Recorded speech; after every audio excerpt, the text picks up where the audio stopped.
be interesting to see how things develop, and hopefully we'll have a really good discussion. And that's the idea, is to of the whole conversation aviation that we're doing, is to have these conversations and really just to kind of normalize the idea of talking openly about safety across, and this is hopefully what you'll see from the panel here, is we have a broad spectrum of people joining Claudio and I on the panel. So it'll be great to see how that evolves. Just before we then introduce the panel and talk a little bit more about the topic and where we're going to go, just to say one more time in terms of the logistics. So for the audience members,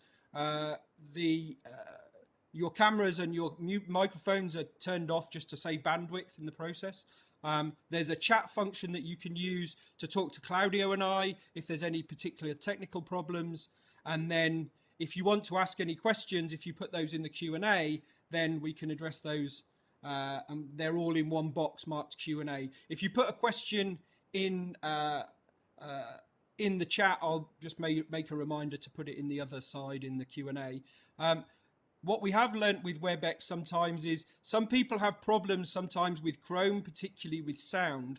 So if you have another browser, particularly we know Firefox works particularly well. So if you have a sound or a problem seeing the video, maybe we see also if you jump out and then come back in, that quite often resolves it. So it's worth mentioning that as well, just to everybody.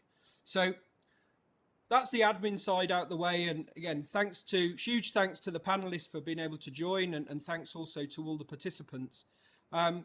Claudio, maybe as the other co-host here, maybe you could just quickly introduce yourself so everybody knows who you are. Yeah, thank you very much, John. So Claudio Martirano, I'm the head of the TC Alliance. It's a collaborative group of over 40 training consultancy organizations within aviation. And we've been working with John and Together for Safety and the EASA Safety Promotions team for the last year, helping with these type of events, effectively doing safety promotions, training promotions, and just helping to move the conversation along in order to get everybody understanding exactly what safety is, what well-being is, and helping each other help each other effectively. And that's why I'm here, and happy to actually get involved with everybody and see where we get to today. Yeah, thanks, Claudio. And it's interesting. Yeah, we've been learning a lot doing these. And again, maybe something for the panelists as well. I think we've all been used mostly to doing PowerPoints and presentations. So it'll be interesting. We find that it's kind of normal when you try and have a conversation to try and kind of how we do that without talking over each other. And it's not a major problem so far. We kind of realize that's just part of normal discussion. So without further ado, I'll ask our panelists to introduce themselves. So we'll go around in alphabetical order. So Hans, maybe you can go first. Okay, welcome everybody, and I'm happy to be here. My name is Hans Meyer. I am president of the European Aviation Maintenance Training Committee, which is representing aviation maintenance training schools, MROs, OEMs, basic training, type trainings. And I'm also a member of the Human Factor Collaborative Analysis Group. Having a background myself in training, having a background in quality, and as I said, have been discussing different items with John and with the other colleagues here sometimes. And I'm looking forward to have an exchange with you all, guys. Thank you. Fantastic, thanks. And Jim, maybe you can introduce yourself next. Yeah, hi everybody. Name is Jim Pegram. I'm Director of Safety, Security and Compliance at Easyjet, and I think I've probably held or managed most of the roles that there are within operations actually over the years. Thanks for joining us, Jim. And maybe it's worth mentioning those of you who've hopefully followed in the audience the ramp up campaign. Jim was really heavily involved in helping us and his team at Easyjet kind of build that, and originally the kind of idea of bringing that together and what was the campaign kind of came out of a discussion that we had with Jim and some others at a group we have called the CASCOM. So it's great that kind of having been on the original panel that we had at in the safety week, to be able to come back and kind of share your experiences of what we've learned. It's really great. So thanks also for joining. And then Nuno, maybe you can introduce yourself next. All right, hello everyone. Very pleased to be part of this panel today. I'm an accident investigator with the Portuguese Accident Investigation Board, and my background has been with safety in over 20 years in different roles. I've worked for an aircraft manufacturer in a safety role, worked for a major operator, and so really been around quite a bit, and worked with EASA as well for quite a while. And really pleased to be here to learn, also maybe share a little bit of my experience. Fantastic, thanks Nuno, and yeah, great that you could join us. And I think you, from an accident investigation board perspective, you have a unique view on the situation. So it's great that you could join. And then finally, and last but not least, Ventola, can you introduce yourself as well? Yes, good afternoon, everybody, and thanks for inviting me to this seminar, to this webinar. I'm Nazareno Ventola, and I'm the CEO and Managing Director of Bologna Airport since 2015. My background actually is in chemical engineering, so not much to do with aviation, but I've been within the aviation sector for almost 20 years now, so I learned quite a bit, I hope, at least. Of course, not only by myself, but also with the collaboration of my colleagues, my people. It's been a fantastic journey, which I still enjoy, and I still like being in this sector. Bologna Airport is an airport in northern Italy, which before pandemics in 2019 reached almost 9.5 million passengers. Of course, like the whole sector, we have been struggling last year, and this year is a recovery phase, but it's a bumpy road to recovery, as we all know. So I'm glad to share our views, my views, and with yours, and I'm curious to learn something today. Thank you. Fantastic, thanks. I'm pleased you could join us. And maybe Chris, now you've been able to join as the other host of all of this we've been doing. Can you maybe introduce yourself as well before we get started? Oh yeah, I have a sound problem, Chris.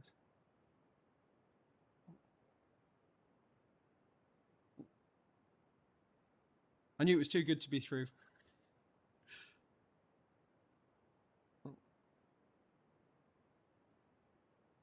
Oh no. No. Oh, there we go. Oh, there we go. Oh, got me? Yep, here you are. Fantastic. Sorry, I've been battling through various ways of getting to this webinar. So I didn't even manage to so Drew, I've been working on now for a few months, various forums, particularly the Conversation Aviation series, as part of the Together for Safety team. I have a background in engineering maintenance and specifically around human factors safety management. I've been quite involved with John over the last period of time, sort of talking about how we can get these sessions working, and I've been involved in those over the last few months as well. So really looking forward to the conversation. Again, apologies again for the technology glitches that I'm having. And it's interesting. I think we've all learned systems that work and systems that don't. And I think, one of the lessons we've learned from EASA is WebEx is not often always the best system for these kinds of events. But anyway, we battle through the technology, and hopefully there'll be a point where we can do more of these kinds of things in person. And maybe now just to kind of get into the topic. So we've been particularly thinking back to the ramp up campaign and what we've been doing. We did the be ready part, and now for this cycle, we've been talking a lot more about the stay safe element.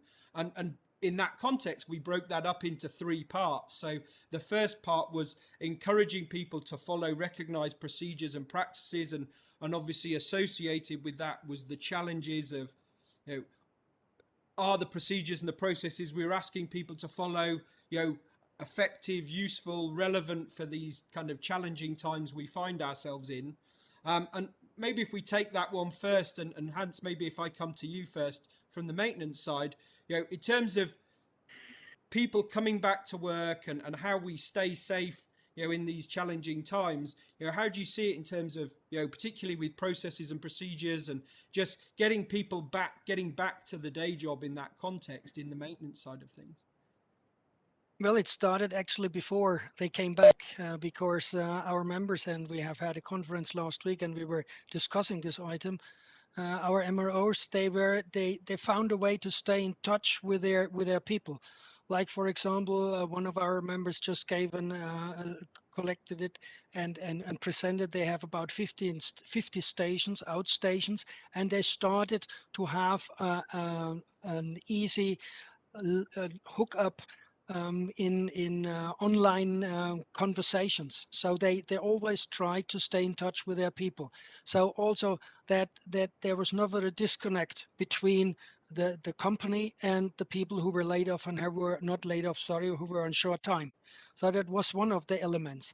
The other element was to get the people sensitive, and this is especially for the shift leaders, it's for the head of the stations or for the managers, as well as for the quality staff, says, okay, when we need to start with the work, we need to be more attentive because we do not have the routine right now. So there were special workshops organized within MRO organizations where especially these key persons were sitting together and their role was strengthened, and they were, let's say, called up, to understand that they have to support, let's say, the people who come back who were, let's say, sitting at home for some time or haven't had practice for some time. So encouraging to follow process, procedures, and practices was like a task which was spread, and it was not left for the mechanics. It's finally had to work on it. So it was clearly understood that it's a task throughout the organization, and all roles had to make aware of this special situation. Hans, can I can I ask a question on top of that? Obviously, this is a thing about getting everyone back into work and ramping up. Did you have specific elements of that, looking at well-being and how people felt, from a morale point of view? I know in my discussions with people where some airlines and organisations had furloughed staff, and so they weren't at work. The ones who were left at work were very fatigued because they've been doing lots of extra work, and there were some different perceptions and different atmospheres around that. Can you comment on that at all? The topic fatigue was actually not right now seen as a very important element. The topic having no practices, that having not exercised the privileges, that having not being on duty, and then sitting away for some time and then coming back in the environment. And here it was important that you do not, where you usually assign one person per job, you assign two person per job. You widen the time frame to make sure that these guys can support each other, so you do not expect them to come in a pushy way in there, and you have some support in there, so that you say, okay, quality guy comes along when it's a tricky job and supports this guy as well. So to keep the conversation up, that was one of the key elements which we got in the feedback from our MRO guys. Excellent. Well, that's really good. And that's from an MRO side. Jim, what about you from the airline side? What have you found? Well, actually, it was quite an interesting question, because I've been flying all my life, so I thought, well, why should I follow process and procedure, essentially SOPs? And it took me back to thinking that these are actually risk controls in our organisation. We operate a very complex socio-technical system, right? And we put these risk controls in there for a very good reason. So we get a set of risk controls from the regulators. That's often been drawn from very severe accidents or incidents. We get a set of risk controls from our OEMs, whether they're engine OEMs or airframe OEMs. And then as an operator, we embed the experience we have for our particular set of operations into our SOPs. So when you think about all of the learning and amassed information that goes into defining your process and procedures, your SOPs, that is more than I can accrue in my lifetime. Because you're talking about learning from multiple organizations. So I think if people think of it in those terms, then it becomes pretty obvious that these are good things to follow. Now, I think also what's recognized is that they can't cater for every situation. And, we need to deviate or improvise occasionally where the situation we're in is outside of the procedures we have. And I think that's been recognized now. Most of the operators are putting in training programs specifically to help when your process and procedures, your SOPs run out, Yeah, and you've got to do something else, and of course that's exactly when the captain really earns, or the crew really earn their money. So I think there's that aspect to it, and then of course the final bit is all the procedures we've had to put in as a consequence of COVID on top. And again, as with all of these things, they all go through a management of change process, a risk assessment, and is always the sum of more than one person's work. So that was my kind of initial take on why we would encourage people to follow process, procedure, and SOPs. And I think it's helpful for the operative to understand why they're there. They're not just there, for the sake of it. They're there to make sure we remain safe and efficient. So that was kind of my starting point on it. That makes a lot of sense, and it's a really great place to actually start on and actually understand it from. Similarly, Nazareno, from an airport perspective, now we're getting around the track here. From an airport perspective, have you found anything similar or different? Well, about a question, I think that encouraging people to follow processes. First thing was to encourage people, and that's it. I mean, then follow something was a second step. I mean, the pandemics badly hit our industry and airports like in Italy at first. I mean, before other airports all over Europe and the world. So the first thing was that this was so sudden and so unexpected that people were really shocked and didn't know what would happen in the near future. So one thing was that we felt from the beginning in the management team was the need to communicate to the people and share our feelings and how we were trying to understand what was going on and how we could, first of all, put our people safe also from a contagion point of view, from a sanitary point of view. So this was something was very important. And I think that the key message that I got, and I'm still learning, is that it was much better to tell the open truth as things were going and as things were evolving. There was no need to hide anything because we were all learning something new all together as a team, as a company. And that's what we're still doing. And about processes and procedures, of course, our industry is very well organized from that point of view, and there are many different processes and procedures. But the thing that was new for us was that we had to learn also on top of those standardized procedures, the new ones that were related to how to fight and cope with the pandemic. And what I experienced, and that's probably something I shared also this view also with my colleagues in other airports, and we've shared the same experience, is that the learning curve was much steeper. I mean, we had no time to think too much in terms of, okay, we'll take some time to adjust. We had to adjust much faster, in a much quicker than we could expect, and we achieved actually to do it in a way that if we were put in a silent room, typical learning situation where we say, oh, you have to learn this in such a time, we would have said it's impossible. Then when we were actually practicing and learning by doing, it happened much faster. So nothing new, probably I'm not very originally what I'm saying, but we humans and we organizations, depending on the stress we have to face, our ability to adapt and to adjust can change really a lot.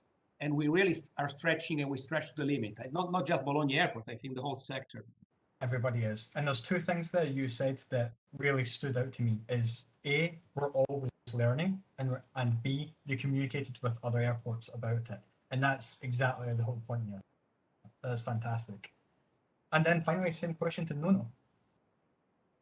Right. I mean, one of the things I think that we've discussed, of course, the importance of processes and procedures, the bit of encouraging people to follow them. I think that is sometimes the challenge. So, of course, our industry has gone through a lot of change since COVID started, and now, of course, we have the ramp up. For people to follow procedures, they need to feel that they are still relevant and that they're still adequate for where we are today, right? And it is key that as organizations, be it operators, air traffic control or maintenance, etc., that we stay on top of those procedures and make sure that they are reviewed in a timely way, that they're still adequate for the tasks that we still have at hand. And we don't just assume that in this ramp up that necessarily things will be the same. I mean, you know, a lot of organizations have gone through a lot of turnover in staff. They have a lot of new staff. Some organizations are still haven't been able to recover the staffing levels necessary for the demand, which is picking up now. And so I don't think you can just assume that things are as they were before the reduction in traffic and the consequence of the pandemic. And so to encourage people to follow those procedures and to really ensure that you get the full benefit of having those procedures in place, it's also important to make sure that you review them. Certainly in this post-pandemic, well, it's still going on, but certainly in this ramp-up phase, in order to make sure that they are still adequate for the tasks and the people who are doing those tasks, which may very well be different than those that you had there before. And I was going to say, I think that's one of the interesting themes that comes out of this discussion, and certainly other discussions I've had, has been the how making sure you have those conversations about, as you said, the situations where there's something that's different, and then having the space to have those conversations, to take another path where you need to, and obviously the flexibility to deal with those different situations. I think that's a kind of one of the key challenges of that. Well, I mean, I think that's, if you look at things as they are today, right? We are in again, this ramp up still will bring with it a lot of challenges. Again, it's not just going back to business as it was before. And to manage those challenges, of course, as we know in the times that we live, it's important to try and pick up on those weak signals. And to pick up on those weak signals, one of the ways is to connect with staff and to have their engagement. And as you said, John, this element of having those conversations with staff, I mean, yourself in your safety role, managers in their different roles, etc., is really quite key. It's just as an aside, it's interesting to ask middle managers, how often do they sit with their teams and talk about safety? Middle managers will have performance goals in their annual performance reviews. Rarely will there be explicit safety goals. How often do they sit down and speak with their teams about safety? How do they see safety? What is the implicit signals that they convey to their teams? What are the explicit ones, etc.? So yes, those conversations are an integral part of a healthy organization, I would say. I completely agree with you there, Nuno. It's a great point. I kind of call that the management venturi, where they're in between the senior management who've got their goals and obviously the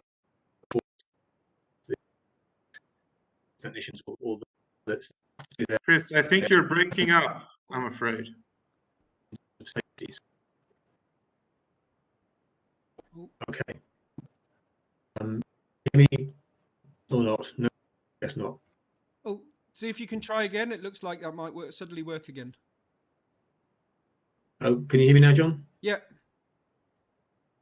Yeah, just stop me if I'm breaking up again. I'll try going out and coming in again. I was just saying to Nuno, I completely agree and recognise that dilemma between the middle management, who are facing pressures from the senior management with their objectives and goals, and obviously the shop floor or the frontline staff who have their demands and goals as well, ultimately for the same thing but from different angles. So I guess that kind of brings us on to talking about knowing the risks and mitigating them.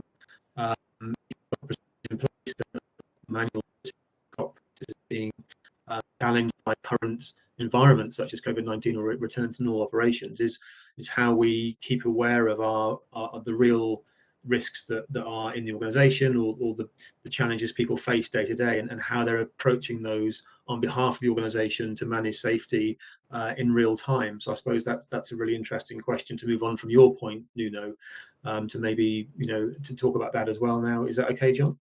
Yeah, I think that's great, isn't it? Is that the other two parts of the ramp up campaign? This part of the ramp up campaign that we have were, and they go so tightly together. And the first part was how do you really know and understand and mitigate the risks that you have within your organization, when things are continually changing, and we've seen so much of that. And then the other part we've talked about is this: how do you set a culture of trust that enables people to talk openly about safety?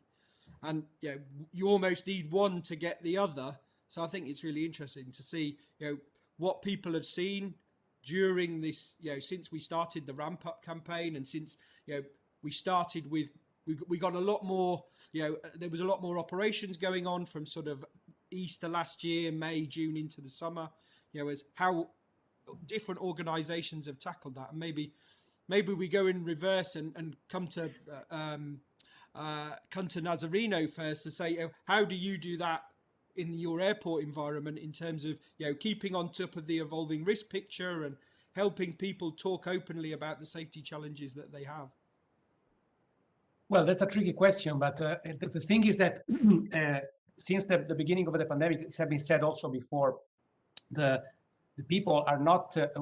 One issue is that people are not working full time. They especially operational people. I mean, we have people working 2-3 days per week, sometimes 1 day per week during the coldest winter last year, and it has been really a challenge to keep them on board, not only technically but also psychologically, and I mean mentally, because if you work 4 or 5 days a month, and then you have to be ready to work when you come to work at operations, it's not easy. I mean, in a way, it's much easier for us that we stay in the office and have to think of all the different issues, but we're always busy on thinking of something. But being active and alive when you work so little, I think it's a real challenge, and there is a risk of losing competence, or being some kind not ready when you need to be ready.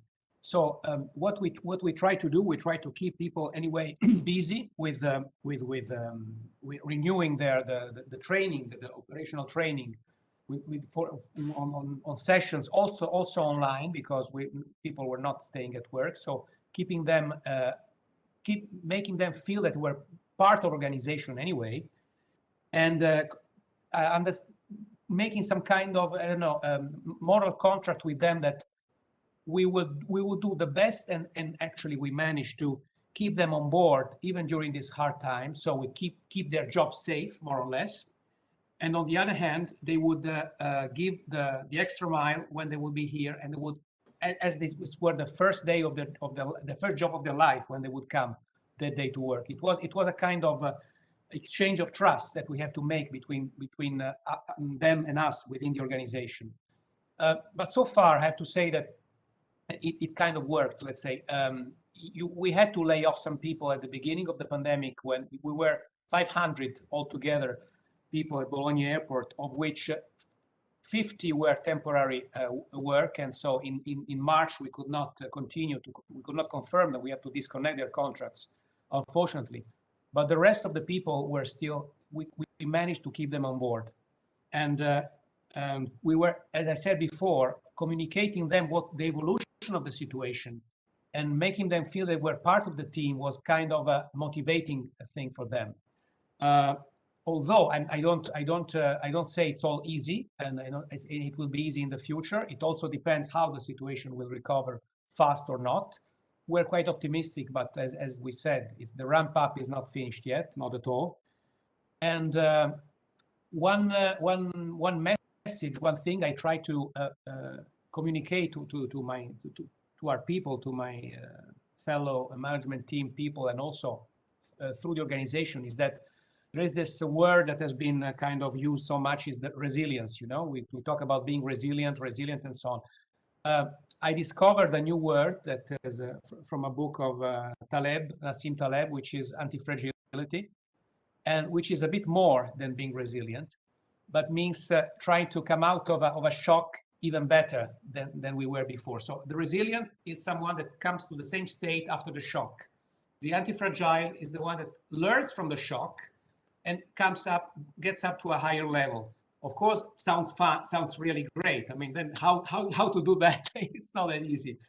But letting them understand that if we come out of this together, then we will be stronger. And so it will be kind of, let's say, we didn't want this opportunity, but let's try to get out some energy from this crisis is something that helped us motivating the people and making them feel part of the team, even in this difficult situation. And it's interesting you mentioned that, actually. Somebody I know quite well, who's one of the audience members, Stephen, kind of wrote me a message there that almost exactly matched that, what you were saying there towards at the end, is, you know, this challenge of almost building back better and starting, you know, seeing what benefits we can take from that. I think that, you know, it's a really interesting take on that. What do you think, Chris, Claudio? Yeah, I think that everyone at the moment, there's different words being used at different points, and resilience is obviously one of those. And I think that's a really interesting take on what that means in practice, i.e. not returning to a previous state, but actually improving and anti-fragility, I think, was the term that's really interesting. I was going to ask the sort of same question maybe next to Hans, and specifically as well, one of the questions we had was in the context of safety management systems coming into Part 145 soon, we hope. Is how are you building on that resilience and managing risks and mitigating?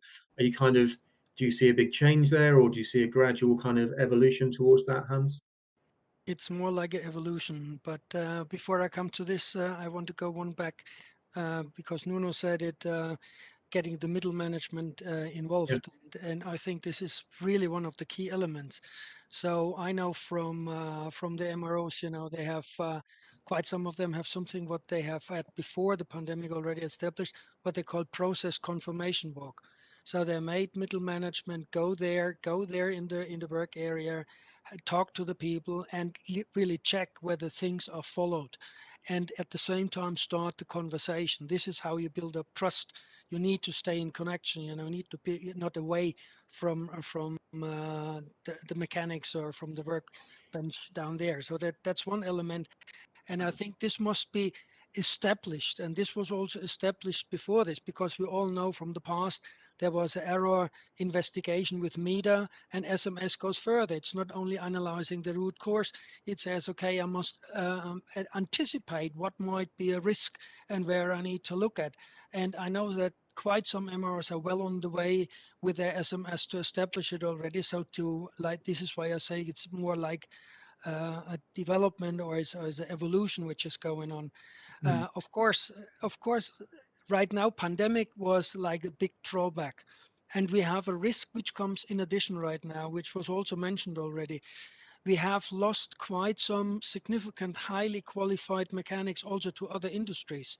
So now we have a ramp up with people who definitely have not the experience, which we need to integrate, and we need to be aware of this risk. And this is very, very important to have here, the understanding. It's not like, you know, you switch the light off and now you switch it back on and it's fully illuminated. No, you have actually a ramp which you really need to follow, and you need to integrate these new guys, or you are maybe even short of having the right stuff over there. So you need to restructure your work, or sometimes you need to ask for help, you know, at another MRO. So it's a complete new setup we are looking at it, and this must be understood when you manage the aircraft. And I mean, Jim said it, you know, they look from the perspective of the pilot there, so they expect the aircraft is in a good condition.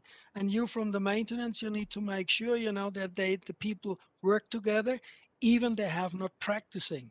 Coming back to the safety management system, you know, I think it's a bit delayed now because of the pandemic, because we are really, really focusing right now on getting a stable and safe operation.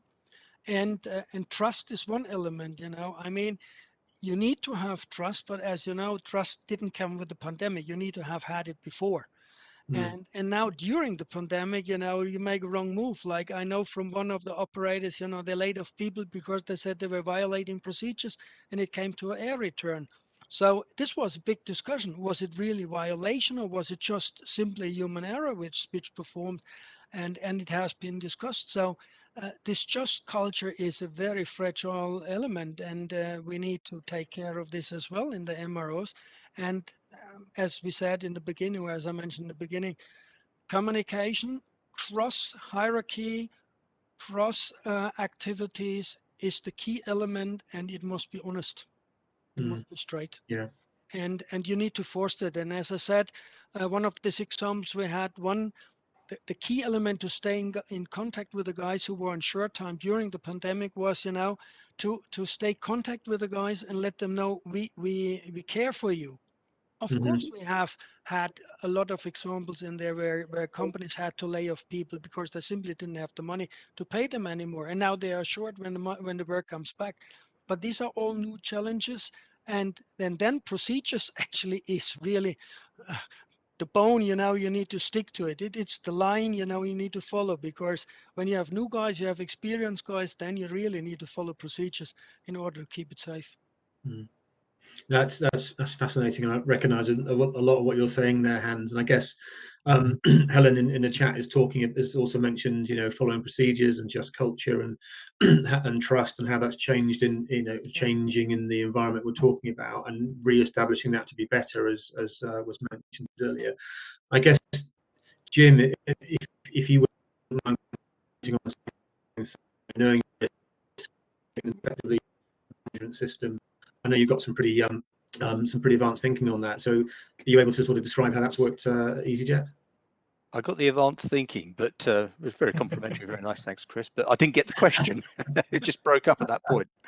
Oh, sorry. I was just saying, in the same vein that Hans has just described, how he keeps on top of knowing the risks and mitigating them effectively, and to produce that resilient management system.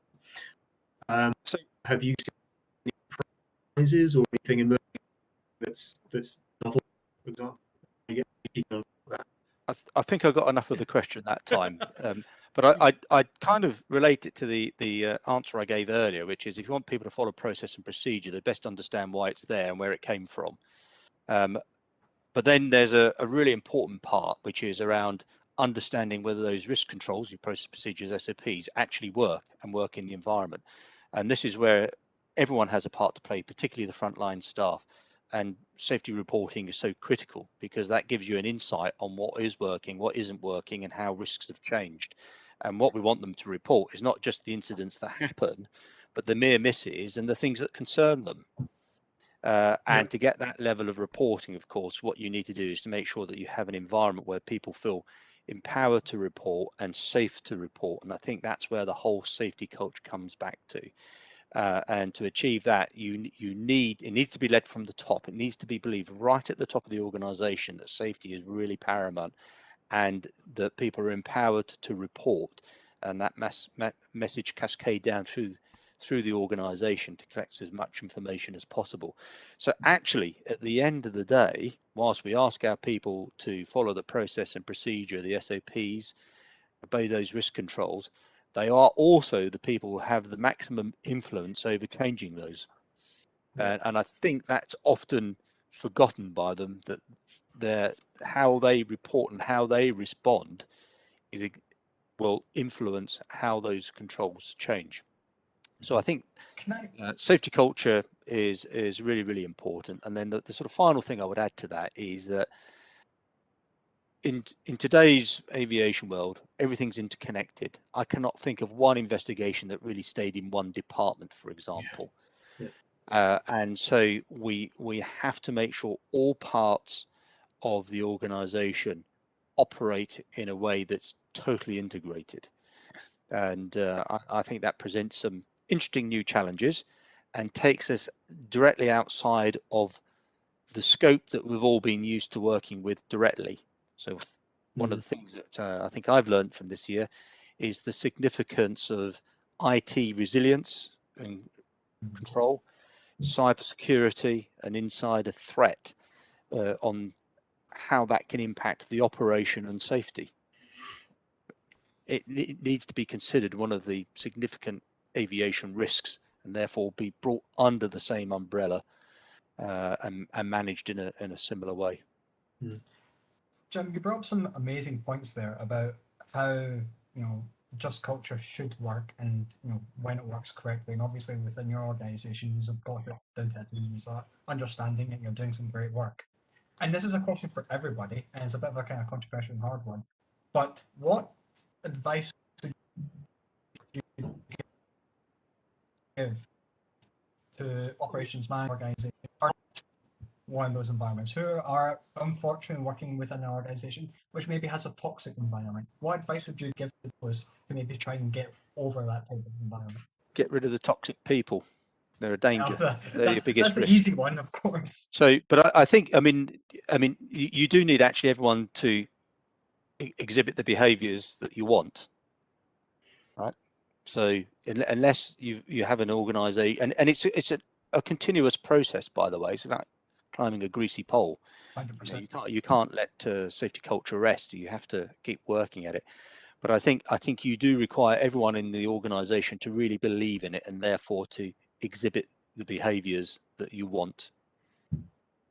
And that's for me. I don't know if you can hear me. I've had a spotty connection, I think, but if you can hear me, we've mentioned this middle management squeeze and the Venturi, and I think that this is again directly related, as John was saying, to setting this culture of trust where the people that are really under a lot of pressure for all sorts of reasons can think in that balanced way, and in real time can have those considerations and know they'll be backed up by their boss and their boss's boss if they make the right decisions that could be difficult commercially at the time. I think that's probably something that's, as you say, Jim, that's where we need to head. We have a principle, right? So yeah, and the principle is the principle of SOC, not socks you put on your feet, but safety, operational, and commercial goals. Yeah. Consider them all together right from the outset. Yeah. Right, if you want an optimal decision, because if you don't consider them all three right from the outset, then you'll have a suboptimal solution that will at some point need fixing, which will cost you more time and money. Mm-hmm. So my experience is if you fix a safety issue, you'll normally fix an operational problem as well. And likewise, if you improve the effectiveness of your operation, safety will improve.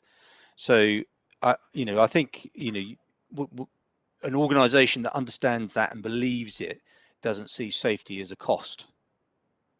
Mm-hmm. And actually, the really smart managers are now leveraging safety as a means to get people to do what they want them to do to improve the operation and commercial outcome as well. It is a virtuous thing. I think it's a bit of a mistake, actually, personally, to take it out and treat it as some thing on the side that's not absolutely integral to the whole of your business. Yeah. And actually, that's kind of particularly interesting. So Connor Nolan, I think many of us know Connor. Quite rightly points out, the system is successful 99.999% plus recurring of the time, and it's, as you say, Jim, it's how we learn from the operational successes and what we are doing, and kind of bring all of that together to know, how to do the right thing, etc. Which I think fits really nicely together.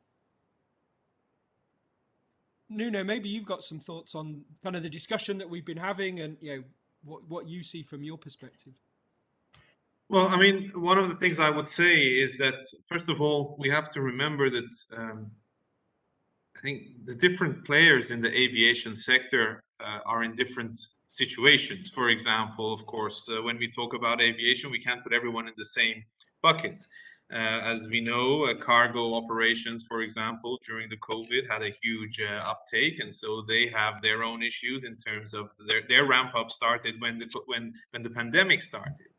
Business aviation currently is experiencing about a 40% growth on what happened in what they had in 2019. So my point being is that this issue of knowing your risk and mitigating them will invariably be different for different operators. This also applies to air traffic control, etc. Okay, so and often I find that safety managers tend to get very stuck into specific things and lose the bigger picture. Now, if we look at the bigger picture now, for example, okay, what do we face? I mean, we face potential shortage of experienced staff in our industry. A lot of people who were let go during the pandemic went off to do different things, into different activities. So obviously that is one broad issue that I think will affect most people. There is this issue also coming. We see some signs of it also in the US of jobs for jabs, issues of of people potentially being laid off for refusing the vaccine. So there's some broad issues which I think will eventually come into the play and also have their effect. Now, key to all of this, as we said, and as Jim pointed out, is to have the right culture. And the right culture, I find often, yes, it's very much a top-down process to have an effective safety management system. One of the things which I always found was a challenge, and I think is very effective and really sends the message out to staff, is the example that management gives. Okay, one thing is talking about things, but giving the example. And now if I think about an operator's environment, okay, we have a lot of management pilots typically in different roles, a chief pilots, training managers, etc. How effective it is when they submit a safety report or they stick to the processes and procedures as we're talking about. It really does send a very strong message to the rest of their team that I'm not just talking about safety and what I want you to do. I actually practice it myself. And this is something very, very strong. And if we can also, as managers, be aware of that our example, again, it's an implicit signal. It's not one of those explicit ones when you're talking about safety, put safety first. It's an implicit one. It's how you behave, what you say behind closed doors. And this is such a powerful way to convey authenticity of what you believe in and what you really want to achieve in terms of safety. And often people forget about that, right?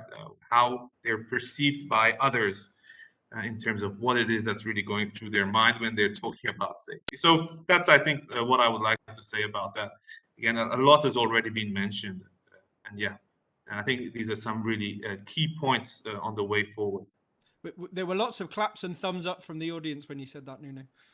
And even one really good comment, that's the difference between management and leadership, and you're completely correct. So what's the next part, John? There was one question from Helen about why do people violate procedures? And maybe I have a little input on this one because we were doing an investigation on this one. The question was, or the answer, one of the answers was what is called something like practical drift. So it actually came to the point, that even experienced people, the longer you exercise something, the more familiar you with it, you always find a way to make it a little bit easier, to make it a little bit more comfortable for them. And this is like you drift away from the exact executing what is in the procedure. That's a natural human element. And you need to understand this drift logic, this psychological element in there, and you need to have, as an organization like an MRO, you need to have a measurement system, key performance indicators, and spot checks to find out where is this drift, and take care of this, to make sure that you bind it back to normal. Because once the drift is going too fast, and the gap is too big, then you definitely come to an incident, or worst case error incident, or even fatal other problems. So this practical drift element in the normal human behavior pattern, I just wanted to bring in mind and say, have a look at it. Yeah, I think it's a great point, and one that obviously is still in play a lot of the time. But just going back to one of the questions we had in the comments from Connor, the observation why things might Chris, you're breaking realize again. Learn from So I think we're losing you there.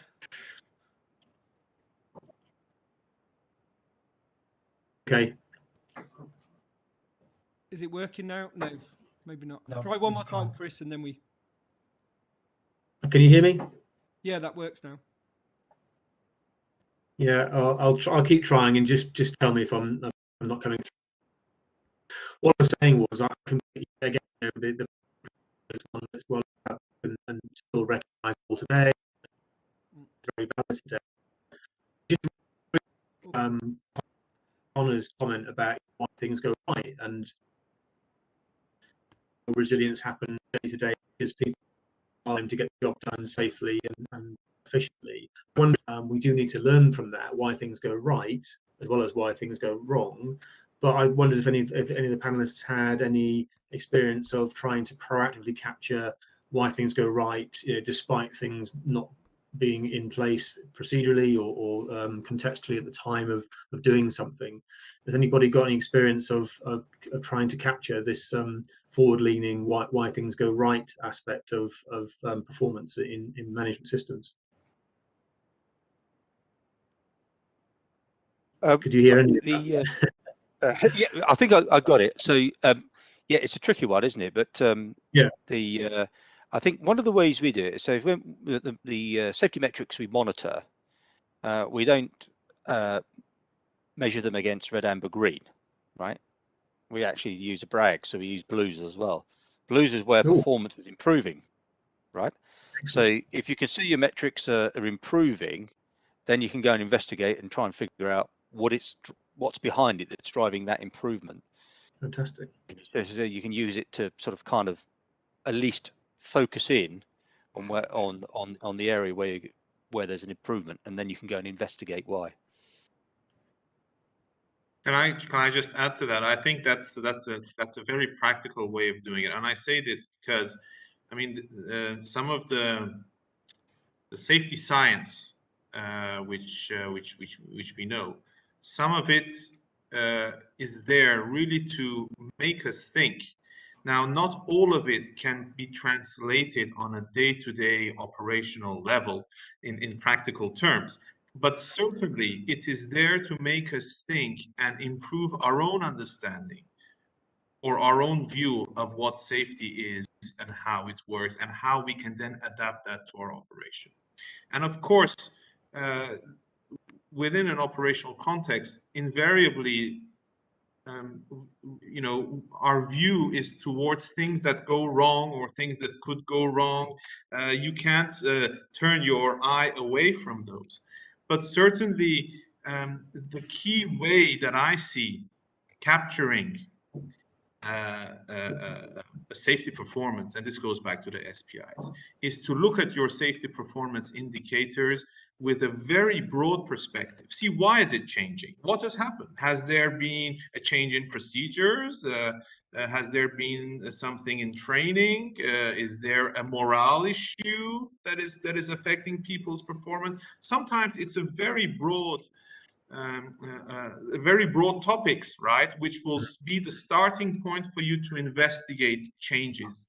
And these changes can be something which is a negative, that is something that is getting worse, but change also means something that is improving. Why is the rate of unstable approaches improving, for example? Okay, and that in itself, asking these questions in a broad sense, with an open mind, can actually help you dig up some very important organizational elements that are important learning points for you, sometimes much more than the technical stuff. True. Well, this is excellent, and we're coming to the end of the hour here. So as we've only got a couple of minutes left, can I maybe just ask each of the panelists, although there's been some amazing feedback and amazing results coming out of this, can each of you maybe just give 30 seconds to give your point of advice to everybody as to what you want to convey out of everything? And maybe just start with you, Nazareno. Well, thank you. In a nutshell, I think communicate as much as you can and give trust to people. Generally, you get it back even higher. Simple and effective. Fantastic. Hans? In addition to what just was said, of course, this is the point, but you also need to reflect. Nuno mentioned the SPIs. You really need to have a look at your SPIs as well. You need to reflect in the management where you are, and you need to reflect. You need to listen to people, not only communicate. It's a two-way way. You need to listen to people. You really need to go there and try to understand what are their concerns, what are their fears, and this is also important as well. Excellent. Thank you, Hans. Nuno? I would say that just in broad terms, that we can't become complacent to the extent of thinking that when we talk about ramp up, the ramp up scenario is going back to what we were before the pandemic. The truth is the ramp up is going to be to a new reality, a reality where we've got vaccination, we've got changing requirements, changing services at different locations, at different aerodromes, and staffing as well, without a doubt. There's likely to be a lot of different faces, new faces, I would say, at operators, airports, air traffic control, maintenance organizations, and certainly it is key to recognize and manage that very carefully. Yeah. Excellent, thank you. And last but not least, Jim. Well, I think my one piece of advice would be to put risk at the center of everything you do and think risk broadly. So what is your cultural risk? What is your IT risk? What is your finance? I mean, it's all interconnected, not just the direct operational risks. And I think if you put risk at the center of everything you do, it drives you to go and find out what they are, and then it drives you to go and address them. So that would be my learning point from the last 2 years. Things normally fall into place because you've got a common shared ground if you can all identify and agree on the risks. Excellent, thank you very much. Fantastic. Thanks, everybody. And actually, you were talking that last comment about additional risks and the wider picture. Actually, there was one comment or question that somebody asked about UAS operations and particularly drone risks around airports and to aircraft. And actually, something maybe it's worth mentioning is that our colleagues in the aerodromes department recently issued, as part of the follow-up from the events at Gatwick, like a series of recommendations and activities, a report on drone operations near airports. And anybody, it's not a public document particularly, but anybody who works for an airport or an airline in different parts of the organization can email aerodromes and then atiasa.europa.eu. If you need it, if you go into the community site and the latest AirOps news, the email address is in there, and you can email them and they'll check that you are somebody from an organization and share that document with you. So that's worth mentioning. And from my side, a huge thanks to Claudio and Chris for help prepping this, and an enormous thanks to all of our guests and panelists for such a great discussion. And hopefully everybody's enjoyed it and it's been interesting. And maybe just to say one last thing is we'll save the chat and we'll come back to in different articles to other questions that were raised. And if anybody has any follow-up comments afterwards, please drop us an email to safety promotion and then the traditional atiasa.europa.eu email address, and we'd be happy to take any inputs and questions and any inputs or thoughts anybody's got. So thanks very much. Hopefully you found that useful and engaging. It's great to do something a little bit different than just a PowerPoint kind of briefing. Thanks again to all the panelists and everybody, and have a great weekend, everybody. Thank you. It was a Great. pleasure. Thanks. Bye-bye. Bye-bye. Bye. Bye. Bye-bye.